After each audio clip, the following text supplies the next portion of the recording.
Magandang tanghali po sa inyong lahat. Sa lahat ng nasa opisina, nagtatrabaho, nasa eskwela, at sa lahat po ng Pilipino, saan man po kayong panig ng mundo, ngayon po ay araw ng Miyerkules, August 13, 2025. Ang ating pong topic ngayon, marami, extensive, ang ating pong title ay Klepto at Ipokrito. Klepto as in kleptomaniac or kleptocracy. Yun po yung labis na pagnanakaw at the expense of the governed. Ito po yung labis, talamak, siksik, liglig na korupsyon at pagnanakaw at anomalya sa gobyerno at the expense ng kanyang pinamumunuan, at the expense of the Filipino people. Marami ho ang nagkakamusta sa akin. Okay po tayo at alam ko pong nalalaman din ninyo na mayroong isang restless bar aspirant, yung nangangarap po na maging abogado, ay nagsampa ng disbarment case laban sa akin. At ang kanya pong naging basihan ay siyempre ang laman daw po ng ating libro. Nakabalot po ito po yung personal copy ko, ito po yung binabasa ko. Yung Victor D. Rodriguez, ang aking buong pangalan, Kingmaker, the hard copy na isinulat ng aking kaibigan si Jerry Lirio. Respetado, veteranong mamamahayag, napakagaling sumulat, Jerry Lirio. Ito po ay mabibili sa lahat ng fully booked branches nationwide. Sa Amazon, puntahan lang po ninyo yung kanilang link or website. Pwede rin po kayong bumili roon. At sa website po ng Kingmaker, the hard copy, nandyan po yan. Pwede po kayong mag-order. At ito nga ho, tayo ay sinampahan ng disbarment ng isang restless bar aspirant. Alam mo ninyo, hindi natin papakahabain ang ating tugon dito. For me, it's a non-issue.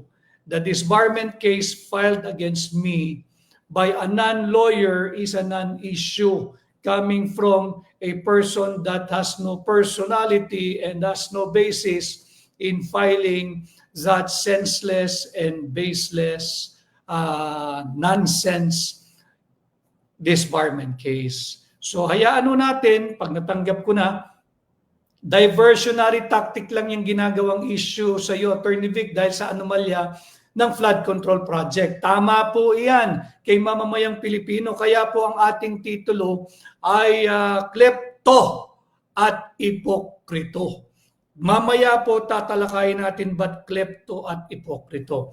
Unahin ko lamang po, maraming salamat sa lahat po kahapon pa na nagpahatid ng kanilang concern, suporta, pagmamahal, unwavering support, commitment sa akin po. At wag ko kayo maglala, I'm all right.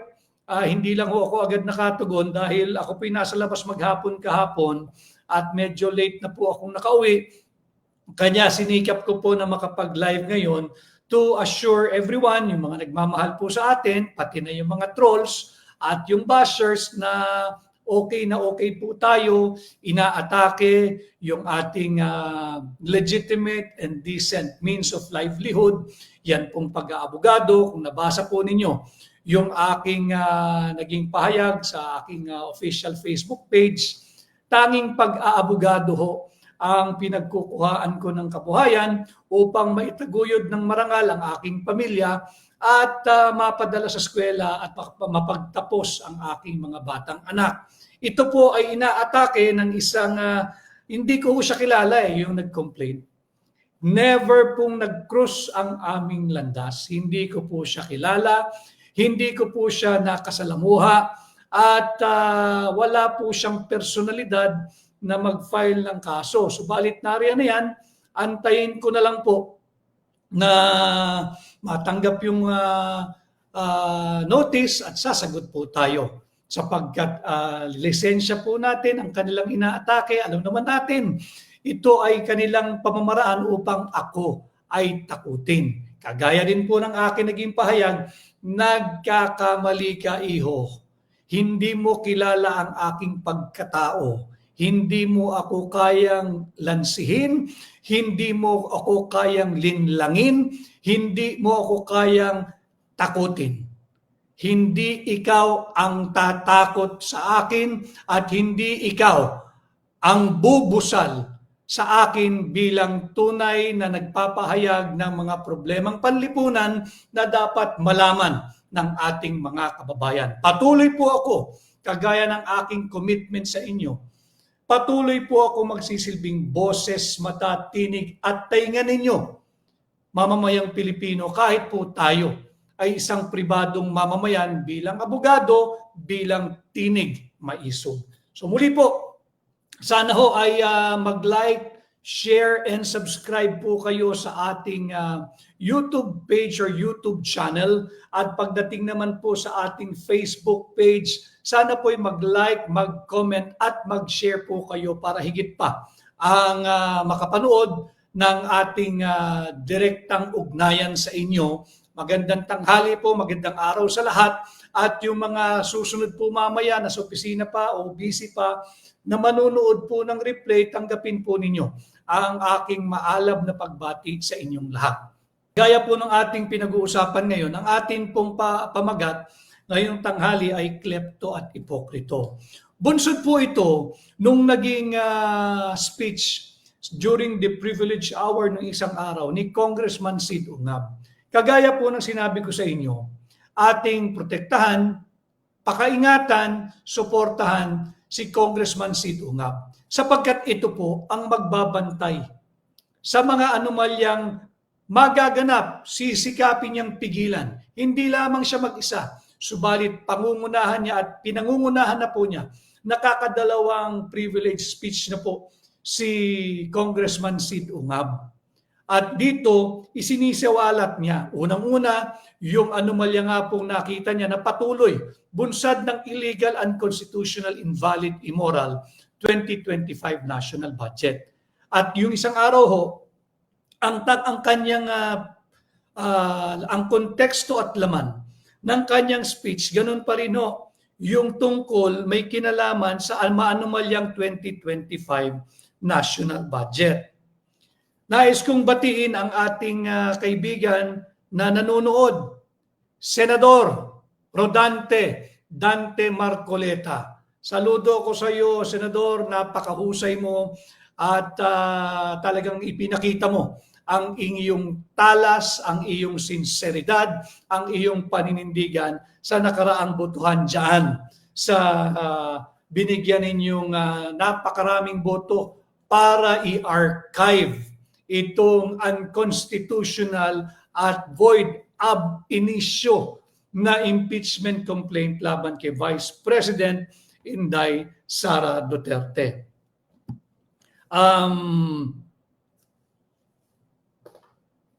So yun nga ho, ang pinag-usapan ni Congressman Sid Ungab, ito'y sa mababang kapulungan. Kaya sabi ko sa inyo, ibang-iba na ang magiging complexion, ibang-iba na ho ang magiging itsura, ibang-iba na ho ang magiging latag ng 28th Congress.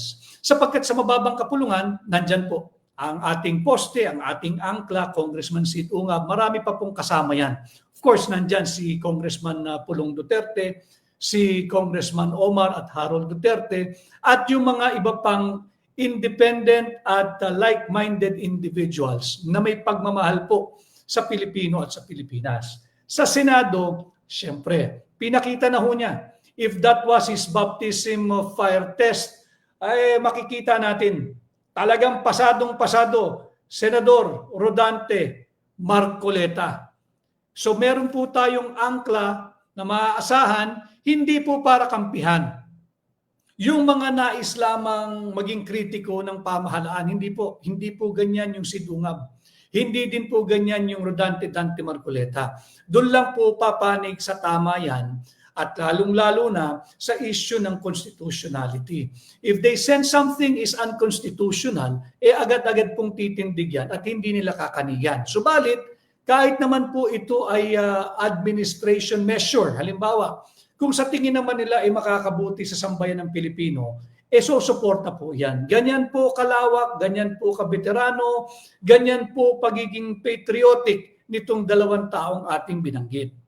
Ito pong klepto at ipokrito. Bakit po klepto at ipokrito? Sapagkat magtatatlong linggo na ho, halos magtatatlong linggo na makakalipas, matatandaan natin nung SONA na ipinahayag ng Pangulo ni Bongbong Marcos.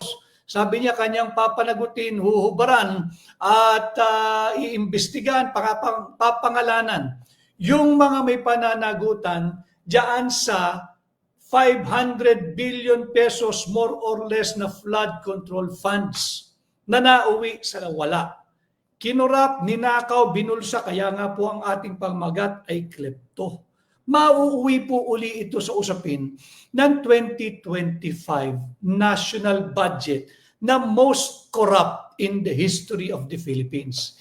Yung isinampa po sa akin na disbarment, ito po ay bahagi ng kanilang modus na discredit. Kita po ninyo, pagkatapos ng unanimous voting at desisyon ng Korte Suprema na isinulat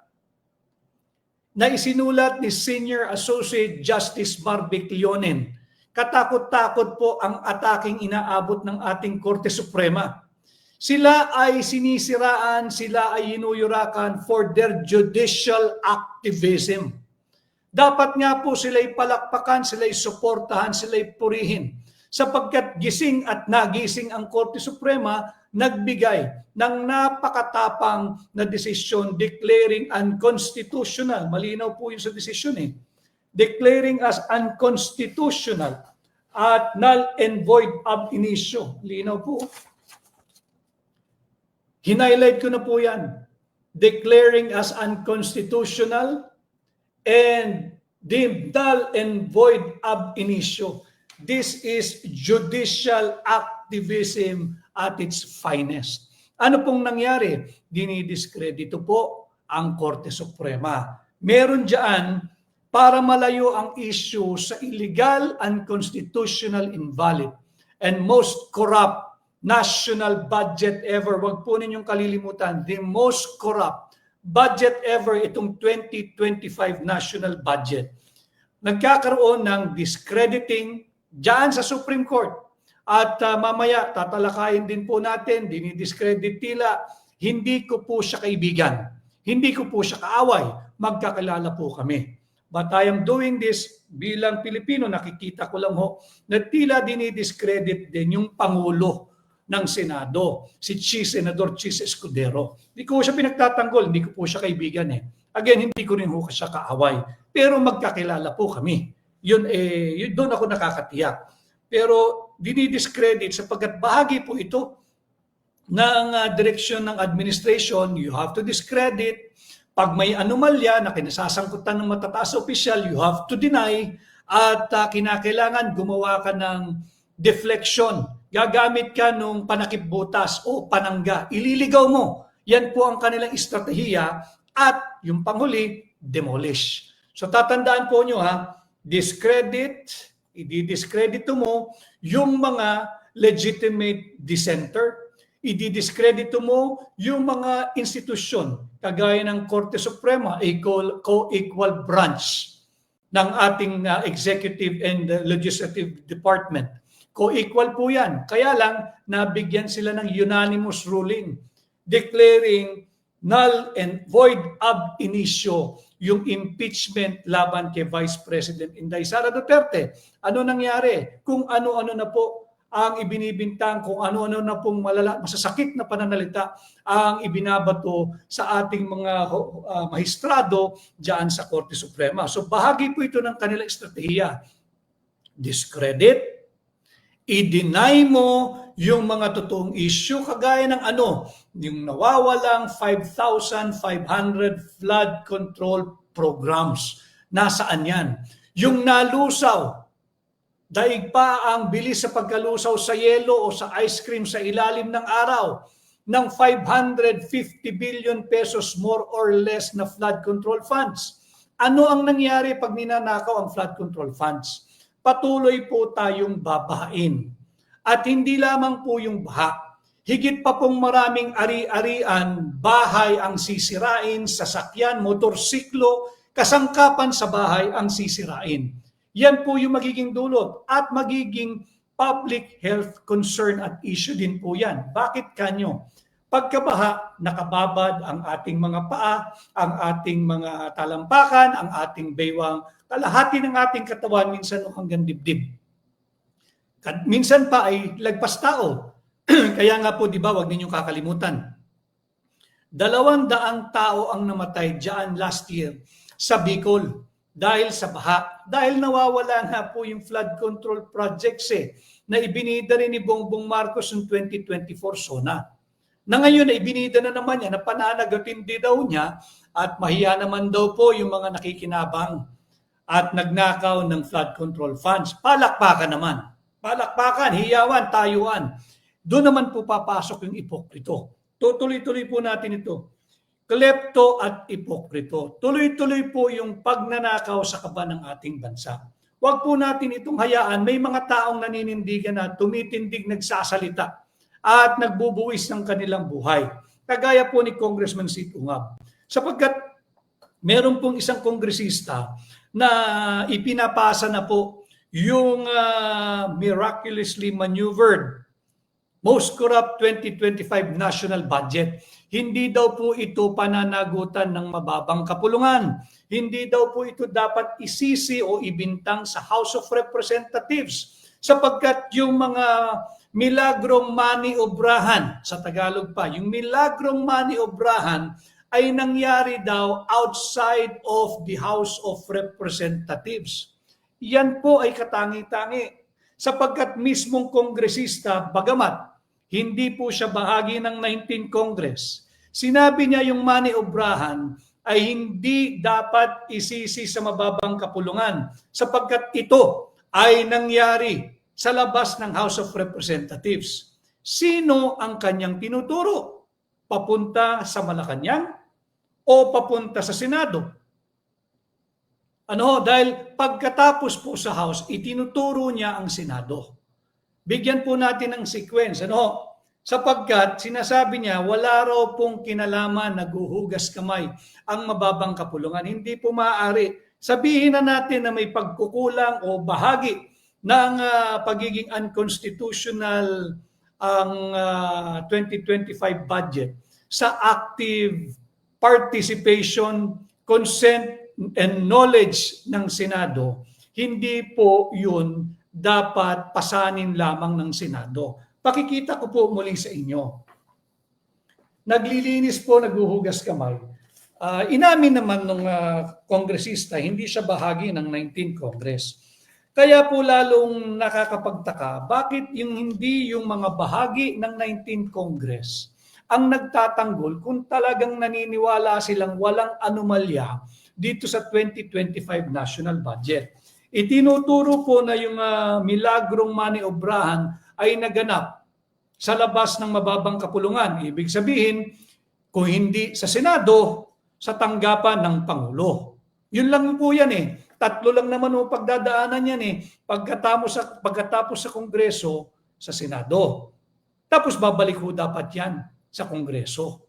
Kung hindi po sa Senado ang patukoy nila, ang tinutukoy ng mambabatas na ito, nangyari yung milagrong maniobrahan sa Office of the President, sapagkat tatandaan po nyo na delay yung pirmahan yan. At meron pang mga larawan sa mga pahayagan, busy-busy.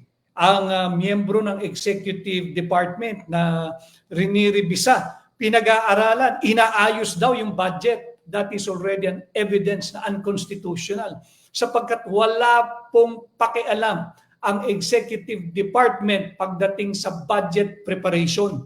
Kung ano po ang dumating sa kanila, 2 bagay lamang ang gagawin mo dyan.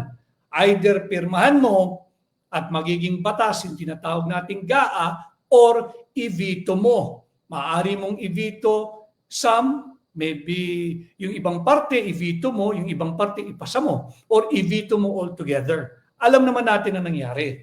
Nitong 2025 national budget, hindi po vinito, ilang items lang na wala naman talagang saysay at pinirmahan. Ito na nga po pa rin ang usapin, yung pagiging klepto at ipokrito ng mga tao sa gobyerno. Itinuturo po ang Senado sapagkat hindi raw po naganap Ginagamit ko po yung termino nila. Hindi raw po naganap sa mababang kapulungan yung milagrong maniobrahan. Kung hindi sa mababang kapulungan, kung hindi po sa Kamara, tinuturo ang Senado or Office of the President. Ito po yung malinaw na patunay.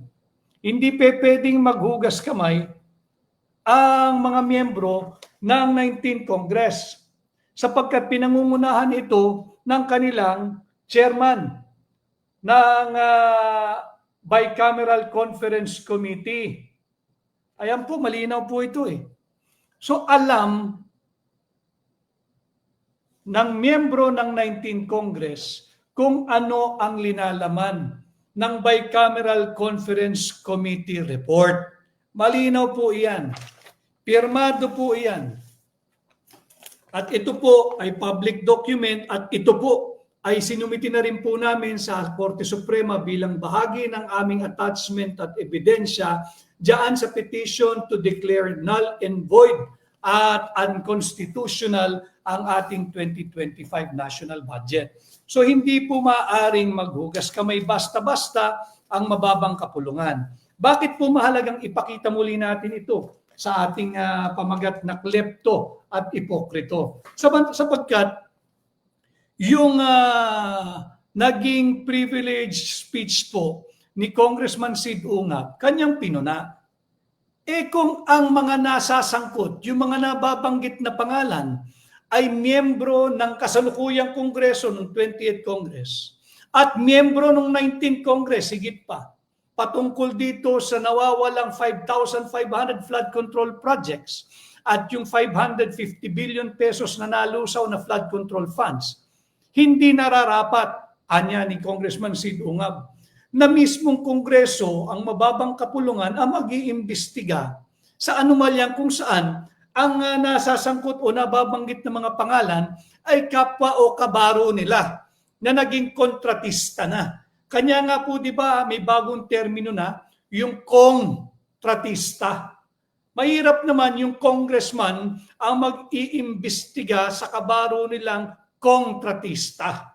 Wala pong mangyayari riyan para tayong ginigisa sa sarili nating mantika. Paniniwalain tayo. Which brings back doon sa naging pahayag nung SONA ni Bongbong Marcos. Sabi niya, mahiya naman kayo at magkakaroon daw ng pag-iimbestiga. Tinanong po siya ng isang reporter tungkol sa mga pangalan, ano na progreso, sino mga sangkot. Ang sagot po niya sa tanong ay tanong din. Wala na raw ba talagang investigative journalist? O wala na raw po ba talagang investigative journalism ngayon? Wala na talaga dahil compromise na po yung mainstream media. Tingnan nyo yung pahayagan. Nung na-dismiss ng Korte Suprema ang kaso laban kay Vice President Inday Sara Duterte at kinanigan yung petisyon ni Vice President Inday Sara Duterte at sinabing unconstitutional at null and void ab initio yung complaint laban sa kanya, inatake po yung naging desisyon ng Korte Suprema. Yan po yung bahagi ng estratehiyang discredit.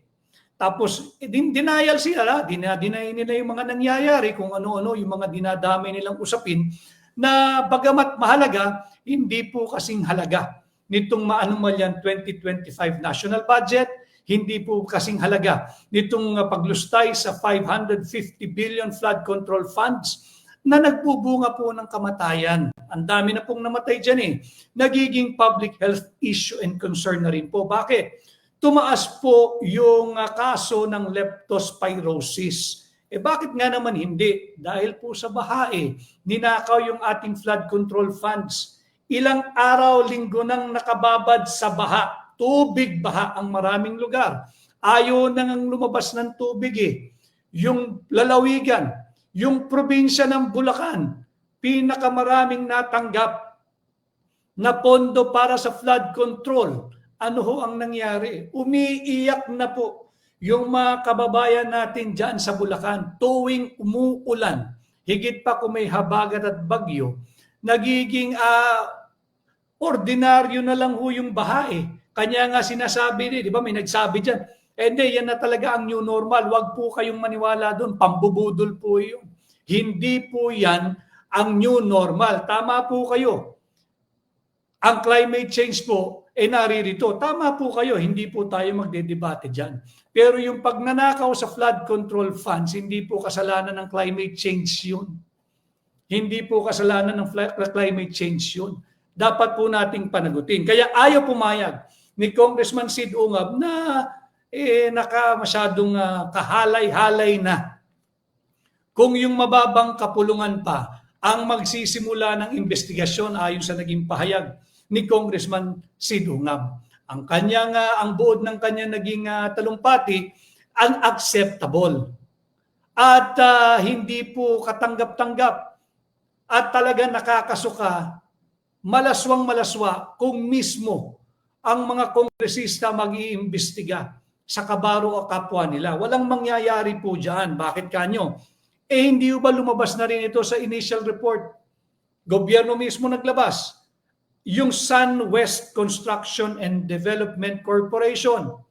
Ngayong lumalabas itong pangalan ng SunWest Construction and Development Corporation, sino ang taong nasa likod nito? Papunta po doon sa taong lumilingon sa pangalan na Congressman Saldico.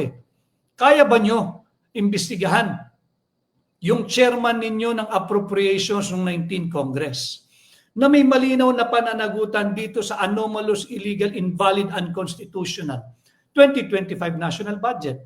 Malinaw po yan Nakapirma po siya dito sa Bicameral Conference Committee report. Unang-una. Bakit siya unang-una? Sapagkat chairman po siya ng appropriations. Ito rin po yung grupo siguro na sinasabi ni Congressman Toby Tiangco na ang finalization ng mga panukalang budget, small group lang ang nagdidikta rito. So nakapirma siya dyan. Ang problema ngayon, itinatanggi na may pananagutan daw yung mababang kapulungan. At itinuturo, yan na nga po, papasok na yung discredit. I-discredit mo yung Senado. Yung Senate contingent ng Committee on Appropriation ng miyembro din ng Bicameral Conference Committee. Dinidiscredito. Hindi po pwedeng tanggi. May kinalaman po, pirmado po. Ulitin ko itatama natin yung mga ginagawa nilang discredit, deny, deflect, and demolish. Again, Chis Escudero, the Senate President, is not my friend. But in the interest of objectivity and fairness, maaaring panagutin si Senate President Chis Escudero, nakapirma rin siya. Diba? Pirmado niya ito Pero, ito po, pirmado. Pirmado po ni Senate President. Pero ba't nasi-single out yung Senate President? Dahil ba na in-archive yung pinagnanasaan nilang impeachment complaint laban kay Vice President Inday Sara? Hindi lang naman po yung Chis Escudero ang bumoto. 19 ang bumoto upang i-archive yung null and void ab initio at unconstitutional na impeachment complaint laban kay Vice President Inday Sara Duterte. Pumapasok po muli, uulitin ko yung kanilang estratehiya. Discredit, deny, deflect, demolish. Dinedemolish si Senate President Chis Escudero. Kaya ni Senate President Chis Escudero yan. May angking lakas at talino at galing yan. Kaya niya yung labang yan. Hindi ko siya pinagtatanggol dahil wala naman akong authority. Hindi po kami magkaaway, bagamat hindi ko maituturing na kami magkaibigan dahil kalabisan naman pong angkinin ko magkaibigan kami, pero magkakilala ho kami. Now, ang sabi po kasi that the most corrupt 2025 national budget, yung General Appropriations Act of 2025, ay was miraculously maneuvered. Sa Tagalog po, sabi ko nga sisikapin kong pasimplihin ang may malalalim na usapin. Sabi ko kasi, yung 2025 most corrupt national budget in the history of our country was miraculously maneuvered. Milagrosong minaniobra daw ho sa labas ng House of Representatives. Hindi po totoo yun eh. Nakita ninyo, pirmado nila yung Bicameral Conference Committee report. Pagkatapos po kasi ng BICAM report, nandoon yung 28 items sa blanco, na ipakita na rin po namin yan sa inyo ni Congressman Sidungab. Wala na po ibang gagawin dyan. Bawal na po. Hindi na pwedeng hipuin, hindi na pwedeng fill in the blanks. Wala na pong gagawin dyan. Printing na po yan at magkakaroon na ng tinatawag na enrolled bill. Ang problema sa enrolled bill, yun sana ang magiging magandang ebidensya at napakabigat po ng evidentiary value niyan kung merong enrolled bill. Doon po kasi ikukumpara eh. Kung ano ang nakalagay sa enrolled bill, yun po ang magiging control. Yun po ang mananaig. Ang problema, nagsumiti po ng blankong supposedly enrolled bill. Since blanco, ibig sabihin hindi po ito pirmado, walang enrolled bill. So ano po ang magiging basis ng comparison? Kung ano yung totoong figure na dapat pumasa sa parehong mababang kapulungan sa Senado. Ano pong ibig kong sabihin? Ito po yung kopya ng supposedly enrolled bill. Hindi po may tuturing na enrolled bill ito sapagkat hindi po ito pirmado. Blanco. Ulit-ulitin po natin. Sapagkat nandito na po sila sa estratehiyang discredit, deny, deflect, and demolish. Ang issue pa rin ay korupsyon, klepto at ipokrito. Wala akong pirma eh. Therefore, wala pong enrolled bill. Ano pong patunay? Hindi lang po itong papel na ito. Ito po eh. Sinertify po ito ng House of Representatives Legislative Archives and Museum Management Service. Yan po eh. Pirmado, sertifikado, dated February 13, 2025. Ano po ang halaga nito at nasaan na po yung original nito? Sinumiti na rin po namin sa Korte Suprema. Bahagi ng aming attachment at ebidensya. Unfortunately, baka sakali muling umiral at maging masigasig ang judicial activism ng Korte Suprema at dinggin o di kaya desisyonan na itong 2025 most corrupt national budget na ating pong kinikwestiyon, yung legality at ibinabahagi natin yung unconstitutional provisions. Sana ay biglang sumipa muli yung judicial activism. Para hindi na tayo mabudol muli. So mali po na ipasa ang lahat ng sisi kay Senate President Chis Escudero. Malinaw po iyan. Merong naghuhugas ng kamay. Pinakita ko po sa inyo, pirmado yung Bicameral Conference Committee report. Pareho po yan. Ang dami pong pumirma sa yung contingent na nagmumula sa Senado at yung contingent na nagmumula sa mababang kapulungan. Ibig sabihin, nagkaroon ng meeting of the minds, nagkasundo, okay na ito yung isusumiti natin at ililipat sa tanggapan ng Pangulo para sa kanyang pagre-review at pagpirma. Pinirmahan nga ho eh. Yun ang problema. Kaya nga lang, nagkakaipit-ipit na ho, yung isang pinakamalaking pantakip nila sa walang performance at walang accomplishment. Sa loob ng 3 taon, nangangalahati na po yung termino ng kasalukuyang administrasyon, yung Marcos administration. Ang pinakamalaking pantakip sana ay yung magiging impeachment trial ni Vice President Inday Sara Duterte. Dinismisan po ito ng Korte Suprema. At 3 authority na po ang nagdesisyon dito. Unang-una, yung Commission on Audit. Sabi po ng Commission on Audit, wala silang nakitang anomalya o anything that would raise the red flag sa mga disbursement at paggamit ng pondo ng Office of the Vice President. Hindi po natigil dyan. Unanimous po yung naging desisyon ng Korte Suprema. Unanimous. At karamihan po doon sa mga bumoto pabor sa dismissal at pagdedeklarang unconstitutional at null and void ab initio, nag-submit pa po ng separate concurring opinion. binanatan ang binanatan to discredit the Supreme Court. Kailangan po ng pantakip ng issue eh. Yung pangatlong otoridad, ang Senado. Nagsalita na po ang 19 na senador. I-archive yan. Huwag nating madaliin. Ang ganda po nung sinabi, nung naging desisyon ni Senior Associate Justice Marvic Leonen.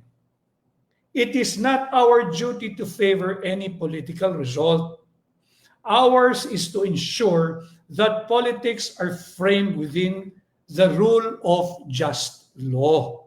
At may binanggit pa po siya dyan, sinabi niya, yung issue po ng corruption, at yung mga poverty, inequality, yung disempowerment faced by our people, these are real problems that must be addressed.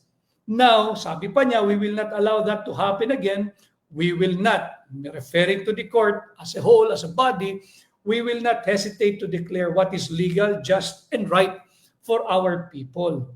At yung kanya pang sinabi, there is a right way to do the right thing at the right time. This is a clear judicial activism. Mabuhay po ang Korte Suprema. Ano po nangyari? Binanatan ng binanatan. Bahagi ng discredit, deny, deflect, at demolish. Nag-file po ng kung ano-anong motion for reconsideration, kung ano-anong sinabi na impeachable daw, tinatakot pa yung mga mahistrado. Ito po yung naging desisyon eh. Paano mo baliktarin ngayon ito?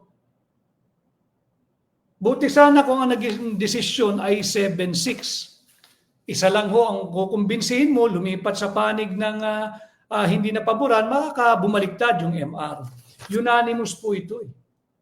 At sa 2, 3, 4, 5. 5 po dito ay mayroong separate concurring opinion. So makikita natin na talagang solido yung pong naging desisyon ng Korte Suprema sa kasong ito. Ano? So yan, makikita natin pumapasok yung kanilang estratehiya na discredit, deny, deflect, and demolish. Itinutuwid lang po natin at inilalagay sa tamang konteksto yung mga kaganapan po sa ating bansa sapagkat, ulitin ko, bahagi ng ating advokasya ay makatulong na magkaroon kayo ng inyong sariling informed at base sa tamang impormasyon na opinyon at prinsipyo at paninindigan. Sapagkat dapat tayong lahat ng Pilipino ay bahagi sa mga mahalagang usaping panlipunan. Hindi po pwedeng standby lang tayo o bystander.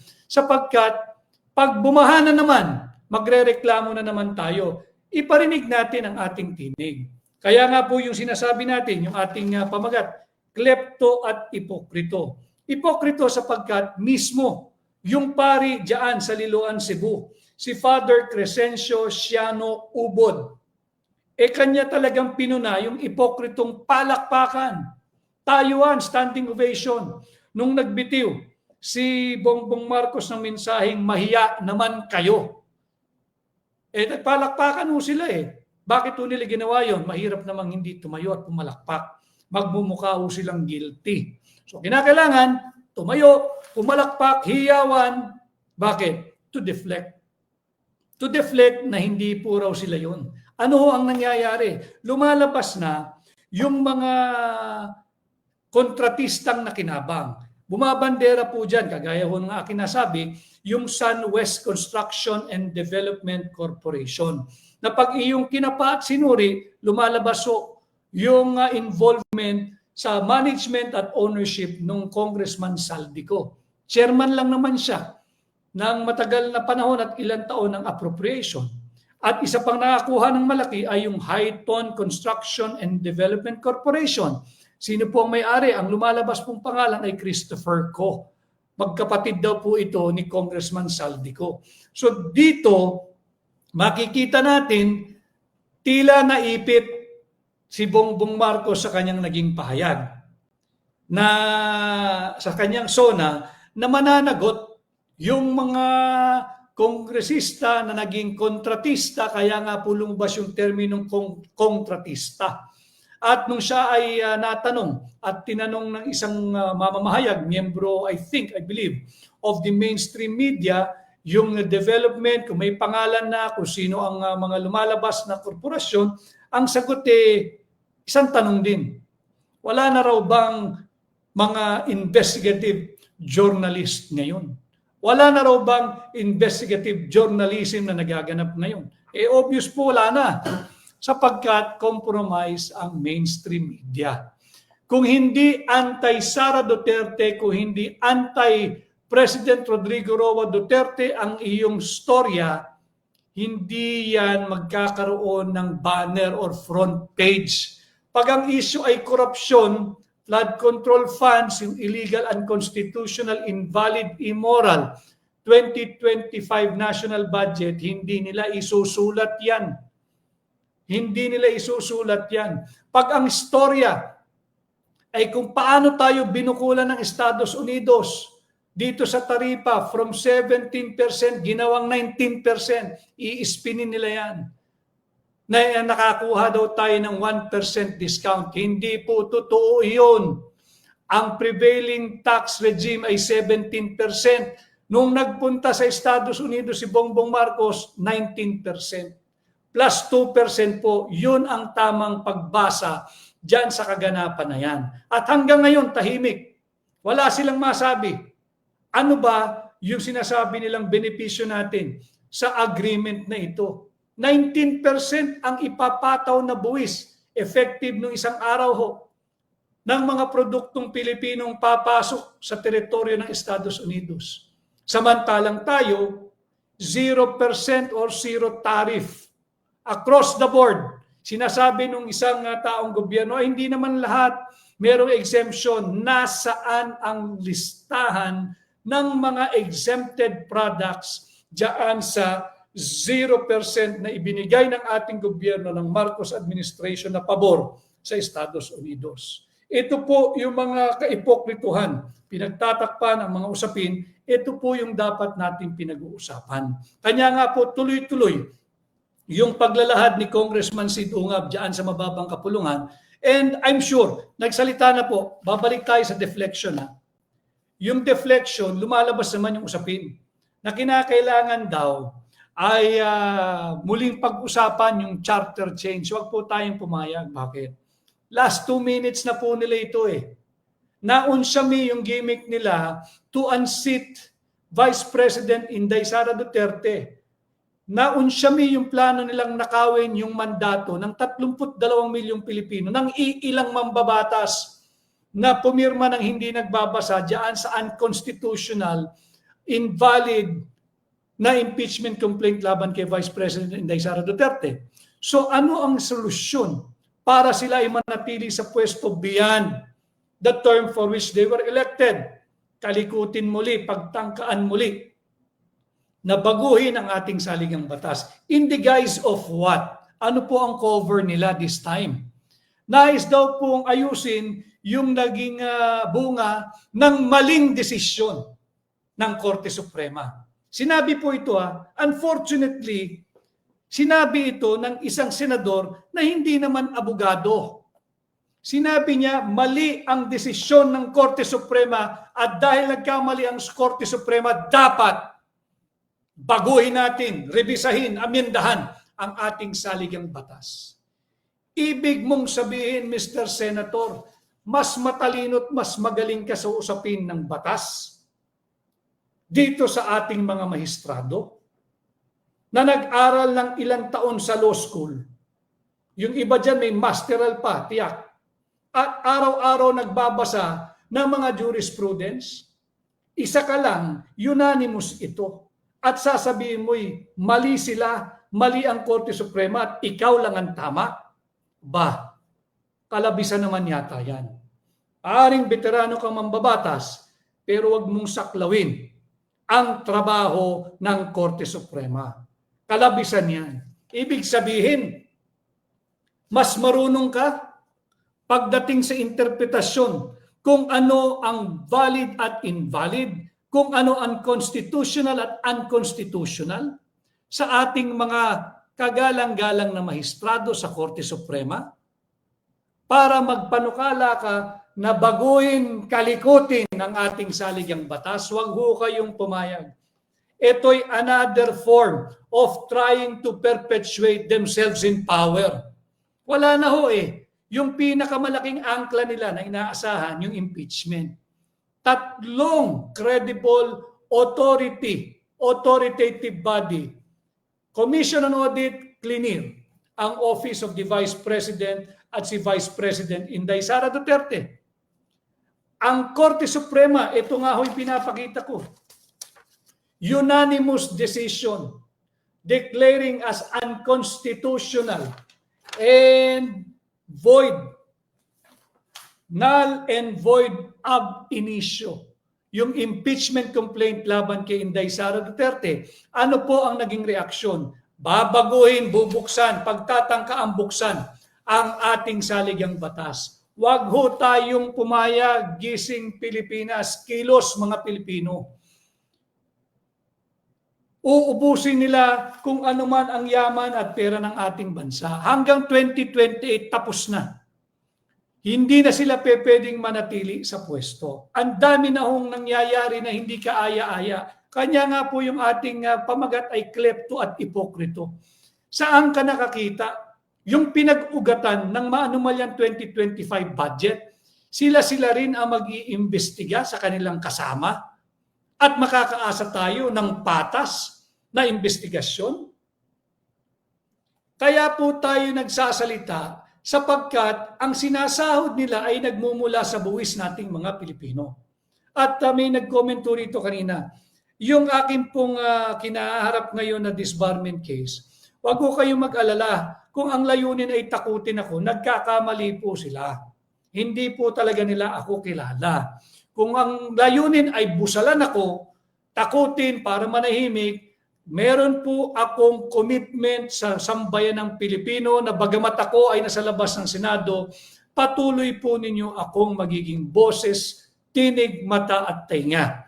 At sisikapin ko na pasimplihin yung mga malalalim na usaping panlipunan. Huwag po kayong malulunod doon sa mga malalalim na salitang Ingles o salitang batas o salitang Tagalog na malalalim. Sisikapin ko pong pasimplihin ito, maunawaan ninyo dahil bahagi ng ating advokasya ay mapakabuo po kayo ng inyong malaya, maalam, matalino, kung maaari sana, at independent na opinyon sa mga nangyayari sa ating bansa.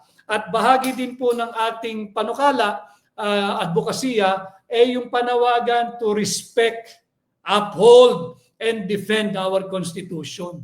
Kanya dyan naman papasok yung mga marurunong sa batas.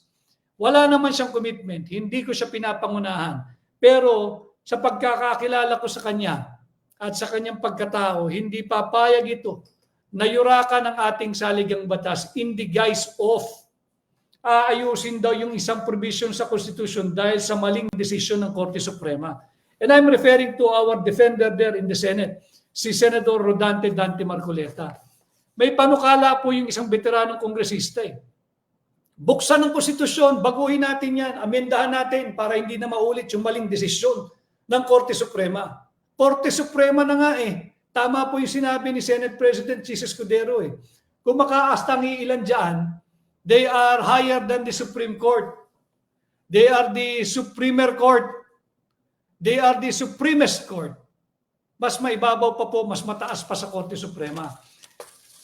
Yung veteranong senador, mas magaling ho ba kayo dito sa nagdesisyon ng mga maestrado ng Korte Suprema? Yan ho ang ating pinupuna dito, bahagi ng ating tinig maisog. Linalagyan natin ng tamang konteksto and hopefully I'll be able to guide you as you go about with your daily lives at form your own independent, intelligent at sana ay malalimang opinion, maging bahagi po kayo ng mga nangyayari sa ating bansa, sa ating lipunan. Yung non-lawyer na nag-file ng kaso, non-issue po yun. At hanggang doon lang ang ating sasabihin, hindi po dahil sa hindi ko pa natatanggap yung notice at kopya ng reklamo, kung hindi, maganda po yung napakinggan ko ng isang araw. Pagka ang nagbibigay ng intriga sa iyo ay hindi mo dapat pansinin, huwag ka na lang kumibo. In short, wag tayong magpapalinlang, wag tayong magpapadistract, wag natin patulan. But of course, I have to reply sapagkat I have to defend my title bilang abogado. Meron lang ho akong babasahin. May nagtanong po sa akin mga miyembro ng mainstream media. Ano raw po ang aking reaksyon? Basahin ko na lang po kasi ginagawa ko po ito kanina sa sasakyan. Ang naging reaction ko po doon po sa nag-file ng impeachment complaint. Basahin ko po. A pathetic attempt by an aspiring member of the bar. Pagkat non-lawyer po yung nag-file eh. Although, I've been getting information na sinubukan na mag-bar exam, hindi po tila nakapasa. In short, bar flunker. I hope hindi totoo at kung sakasakali mang totoo, mag-aral kang mabuti. Ayun ang tupagin mo, yung paano makapasa ng bar examination, hindi yung magpagamit ka upang magdemanda ng isang katulad ko. Ito nga po sabi ko, a pathetic attempt by an aspiring member of the bar who willingly permitted himself to be used as a tool to suppress a legitimate dissenter advocating for transparency and accountability on the illegal, invalid, and unconstitutional 2025 national budget, as well as the wanton wastes of the 500 billion flood control funds. Yan po yung mga dapat nating pinag-uusapan at pinag-uukulan ng panahon at pansin. The disbarment case filed by a non-lawyer who is a non-party has no basis and a non-issue as far as I am concerned. His personal views carries no weight, contains no substance nor relevance. At in closing, ang sabi ko sa kanya, as a member of the bar, referring to myself, I urge him instead to use his time wisely, burn the midnight oil, study hard, and make passing the bar exams his ultimate goal so that he may have a legitimate, decent, and honorable source of income that he and his family can be truly proud of. Yun lamang ho yung aking tugon sa kanya. Simpleng-simple, sa Tagalog pa, maghanap ka ng disenteng pamamaraan para kumita. Huwag kang magpagamit. Ano? So yan po yung ating naging topic ngayon, ang klepto, referring to those who are in the government, at ipokrito. Yun pa rin po ang naging buod at laman ng naging privileged speech ni Congressman Sid Ungab. Hindi katanggap-tanggap at napakalaswa kung mga kapwa kongresista ang mag-iimbestiga sa pananagutan, sa accountability ng mga nakialam diyan sa flood control funds, yung mga kumita, kapalit ang buhay ng mga namatay dahil sa baha, kung kapalit ng mga nasira yung mga bahay, kasangkapan, ari-arian, kapalit ng mga tinamaan ng kung ano-anong sakit, leptospirosis, LBM, kung ano-ano pa, diarrhea, lahat. Hindi katanggap-tanggap na sila-silang magkakarancho ang mag-iimbestigahan sa kanilang mga anomalya. Hayaan ang ombudsman, hayaan bumuo ng isang independent panel na merong integridad kung talaga magkakaroon ng investigation. So patuloy po kayo maging bahagi. Batiin ko lang. Yes, like you, Hans Labordo, I am hopeful that the Supreme Court, our honorable justices, will once again exhibit their independence, yung kanilang pagiging maisog, at ipakikita na naman nila muli yung judicial activism na kanilang ipinakita dito at unanimously na pagtindig dito sa pagbasura at pagdeklarang unconstitutional sa impeachment complaint laban kay Vice President Inday Sara Duterte. So muli, maraming salamat. Mabuhay po kayo. Ako po muli ang inyong kaibigan, Attorney Vic Rodriguez, patuloy na maglilingkod sa inyo in my own small way at magiging tinig maisog sa loob man tayo ng Senado bilang inyong boses, mata, tenga at inyong magiging konsensya. Maraming salamat, Attorney Vic Rodriguez po muli, Pilipino, abogado, maisog. Magandang hapon po sa ating lahat.